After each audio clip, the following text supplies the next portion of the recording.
In Norse mythology, Ragnarok is a series of future events, including a great battle of ice and fire, which leads to the death of mythological heroes and gods, major natural disasters, and eventually the rebirth of the world. In my personal opinion, A Song of Ice and Fire is a retelling of Ragnarok, and in this video series, I will take you through the twists, the turns, and archetypes from this mythology that George R.R. Martin has hidden in plain sight. But what does the name Ragnarok mean? The Old Norse compound Ragnarok has a long history of interpretation. Its first element, Ragna, is the genitive plural of Regan, meaning the ruling powers or the gods. The second element occurs in two variants, and writing in the early 20th century, philologist Geir Zoëga treats the two forms as two separate compounds, glossing as the doom of destruction of the gods and the twilight of the gods. However, the plural noun rock has several meanings, including development, origin, cause, relation, and fate. The word Ragnarok as a whole is then usually interpreted as the final destiny of the gods. The reason this is so interesting is because of how it relates to the hero's journey and the characters within the Song of Ice and Fire. Understanding what occurs during Ragnarok, or the twilight of the gods, is a key to fully grasping the underlying themes and foundations behind George R.R. Martin's story in A Song of Ice and Fire. It follows a similar tale of destruction and loss along the same lines that the story of Ragnarok does. Each story deals with an impending doom and the politics and relationships of each world leading up to the impending doom. Both are filled with drama, broken promises and oaths, heroic deaths, and most importantly, a prophecy of a coming winter and the destruction that comes with it. In Norse mythology, Midgard is the realm of humans. It is essentially our planet Earth. And leading to the time of Ragnarok, humans have changed and they have abandoned their traditional ways, disregarded the bonds of kinship, and plunged the world into a perpetual cycle of war and death, a pathway leading towards Ragnarok. The gods were not innocent in bringing about the doom either, however. They had broken oaths and not kept promises. This combination of failure by humans and the gods led to Fimbulwinter, a series of 3 winters in a row with no summer in between coming about. Fimbulwinter, much like the Long Night, is the immediate prelude to the coming apocalypse in both tales. This devastating season of darkness is referred and prophesied as the Great Winter. Does this sound familiar? In Westeros, the world is plagued by civil war, patricide, fratricide, and dark magic, and the Wall is our own version of the Bifrost Bridge with magic that separates the worlds of the giants and the White Walkers and the realms of men. What's even more interesting is that Surtur the Black, a fire giant who lives at the Bifrost Bridge, wields a fiery sword, which he will use to set the world ablaze during Ragnarok. It is foretold that Surtur will break the Bifrost Bridge and lead the sons of Muspel into the realm of the gods to do battle. The sons of Muspel are fire giants who live beyond the Bifrost Bridge. We have a character named Jon Snow who has taken the black and lives at the Wall, which separates the others in the White Walkers from the realms of men. There's a clear reference here to the Night's Watch, and of course Azor Ahai with his fiery sword Lightbringer. But it's not so simple to say that these can be one-for-one comparisons. George is a masterful writer, and as I stated earlier, he has plotted many twists and turns within the story. But one thing is for certain, ice and fire are set to collide, creating a song, a poetic version of the end of the world as we know it. There are so many characters that we are going to discuss and compare in this video series, including Loki, Odin, Surtur, Jormungand, Tyr, Fenrir, but for this video, I want to focus on what lies in the heart of both stories, the world tree Yggdrasil and the Weirwood Trees. In Norse mythology, Yggdrasil is a gigantic European ash tree that provides the axis mundi, the axis of the universe, uniting the various realms of gods, giants, and humans. According to the Norse cosmology, this tree's enormous branches connect multiple worlds of Asgard, the realm of the Aesir and the gods, Alfheim, the realm of the elves, and Vanaheim, the realm of the Vanir. The trunk of the tree represents the world axis, which pierces through the center of Midgard, the human realm, and in some accounts, Jotunheim, the realm of the giants. Around its base are clustered the underworld realms, including Niflheim, the frozen underworld ruled by Hel and inhabited by the unrighteous dead, and Muspelheim, the domain of the fire giant Surtur.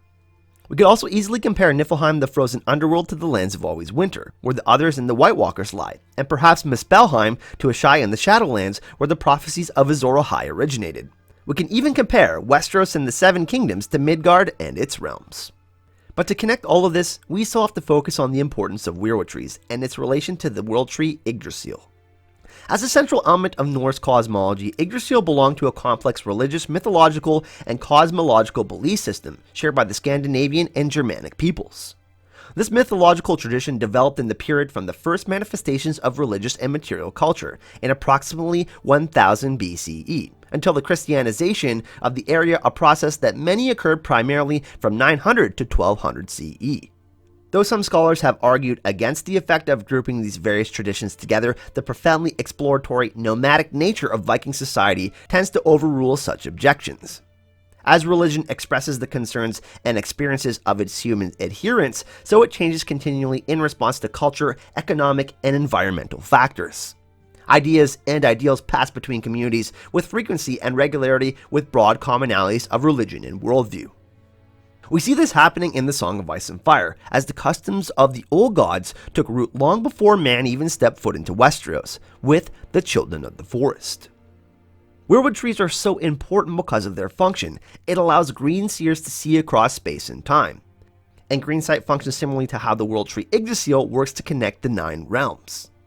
A great example within the Game of Thrones is how Bran Stark and the Three-Eyed Raven are able to be present beyond the wall in a completely different timeline, viewing the Children of the Forest creating the White Walkers, as well as viewing Jon Snow's birth at the Tower of Joy in Dorne. The functions of the World Tree primarily focus was to present an image of the cosmos that maintain your sense of mystical awe and explain everything you come into contact with in the universe around you. The Norse understandings of the World Tree as the connecting link between the various spiritual realms.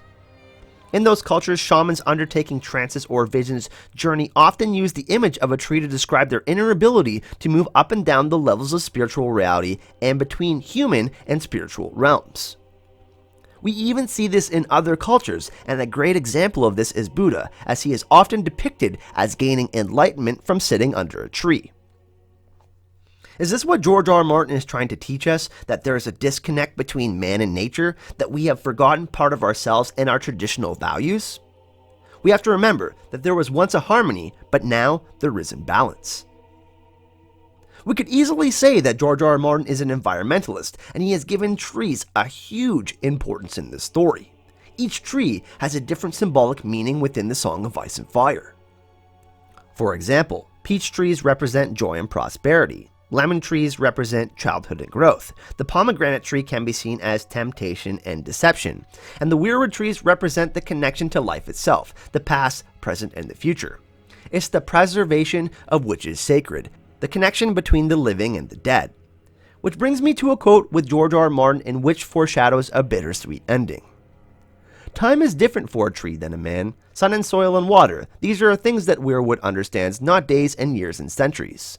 For men, time is a river. We are trapped in its flow, hurtling from past to present, always in the same direction.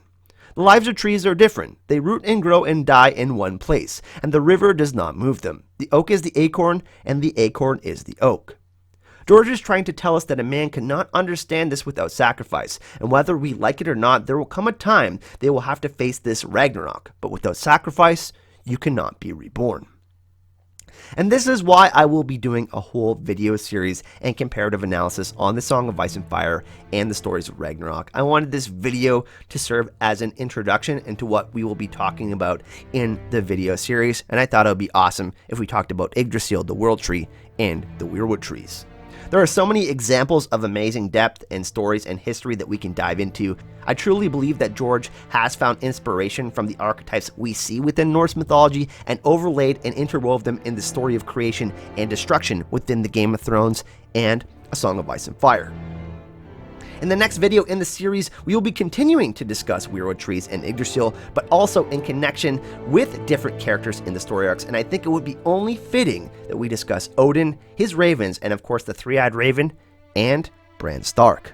This video was an absolute blast for me. All of you that know me know that I absolutely love Norse mythology, and this is going to be kind of the focus of the channel going forward for the next little bit. We're going to be talking about all of these amazing characters and the influence of Norse mythology within the Song of Ice and Fire. So please make sure you leave your comments in the comment section, and if you did enjoy this video, make sure you like that video and subscribe and hit that notification bell so you don't miss out on the next one, and you can get updates for my future upcoming videos.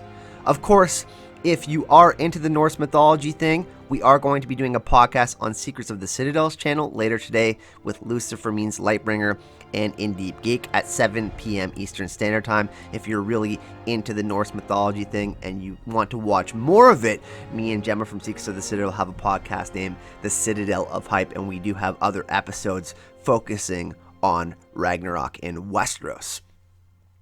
Also, of course, a big thank you to all of the patronites, the patrons of the channel. Really appreciate you guys. You guys are truly the hype bringers in the Legion of Hype. I will be doing something new for patrons going forward. I will be doing early access audio for all of the $5 patrons and up, and for all of the $1 patrons and up. That means anyone that's a patron on the channel will be getting early access to my scripts for the Ragnarok in Westeros series. I want to thank everyone for watching this video again. Don't forget to get hype in the comment section, and I'll see you all in the next video.